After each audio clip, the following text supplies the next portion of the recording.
പഹൽഗാം ഭീകരാക്രമണത്തിന് തിരിച്ചടി നൽകാൻ പൂർണ്ണ സജ്ജമായിരിക്കുന്നു നാവികസേന.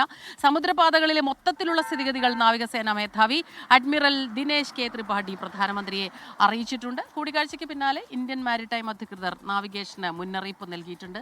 വിനീത വിജി ഡൽഹിയിൽ നിന്ന് ചേരുകയാണ്. വിനീത, ഗുഡ് മോർണിംഗ്. വിനീത, അങ്ങനെ നാവികസേന സർവ്വസജ്ജമെന്ന് അറിയിക്കുന്നുണ്ട്. അപ്പോൾ ഇന്നലെ ഇതുമായി ബന്ധപ്പെട്ടുള്ള അഭ്യാസ പ്രകടനങ്ങളൊക്കെ നാവികസേനയുടെ ഭാഗത്തുനിന്ന് ഉണ്ടാവുകയും ചെയ്തിരുന്നു. ഇതിന്റെ ഒരു സാഹചര്യത്തിലാണോ ഇപ്പോൾ ഈ ഇന്ത്യൻ മാരിടൈം അധികൃതർ നാവിഗേഷൻ മുന്നറിയിപ്പ് നൽകിയിരിക്കുന്നത്? എന്തൊക്കെയാണ് ഈ മുന്നറിയിപ്പിൽ പറയുന്നത്?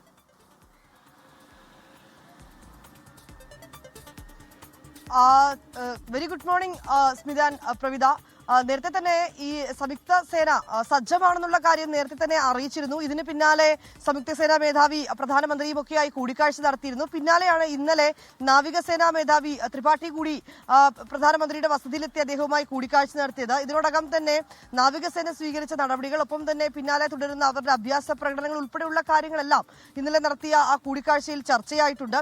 ഒപ്പം തന്നെ ഇന്ത്യയെ സംബന്ധിച്ചിടത്തോളം കൂടുതൽ കടുത്ത നിയന്ത്രണങ്ങൾ പാകിസ്ഥാനെതിരെ സ്വീകരിച്ചുകൊണ്ട് മുന്നോട്ട് പോകാൻ തന്നെയാണ് തീരുമാനിച്ചിരിക്കുന്നത്. ഇന്നലെ തപാൽ സർവീസുകൾ പൂർണ്ണമായും വിലക്കേർപ്പെടുത്തിയിട്ടുണ്ടായിരുന്നു. ഒപ്പം തന്നെ ഈ സമുദ്ര തീരങ്ങളിൽ ഈ പാകിസ്ഥാൻ പതാക വെച്ച കപ്പലുകൾക്ക് ഇന്ത്യൻ സമുദ്ര തീരങ്ങളിൽ വിലക്കേർപ്പെടുത്തിയിട്ടുണ്ടായിരുന്നു. ഇങ്ങനെ ശക്തമായിട്ടുള്ള വിലക്ക് പാകിസ്ഥാനെതിരെ അത്തരത്തിലേക്കുള്ള നടപടിക്രമങ്ങളുമായി മുന്നോട്ട് പോകാൻ തന്നെയാണ് തീരുമാനിച്ചിരിക്കുന്നത്. ഇതുമായി ബന്ധപ്പെട്ടുകൊണ്ടുള്ള നിർണായക കൂടിക്കാഴ്ചകളും ഇതുമായി ബന്ധപ്പെട്ടുകൊണ്ടുള്ള നിർണായക ചർച്ചകളും ഒക്കെ ഒരു ഭാഗത്ത് പുരോഗമിക്കുന്നുമുണ്ട്. ഇന്നും സമാനമായിട്ടുള്ള കൂടിക്കാഴ്ചകളും ചർച്ചകളും ഒക്കെ ഉണ്ടാകും തന്നെയാണ് നമുക്ക് മനസ്സിലാക്കാൻ കഴിയുന്നത്. പക്ഷേ അതേസമയം കഴിഞ്ഞ ദിവസം ഒമർ അബ്ദുള്ളയുമായി പ്രധാനമന്ത്രി സംസാരിച്ചിരുന്നു.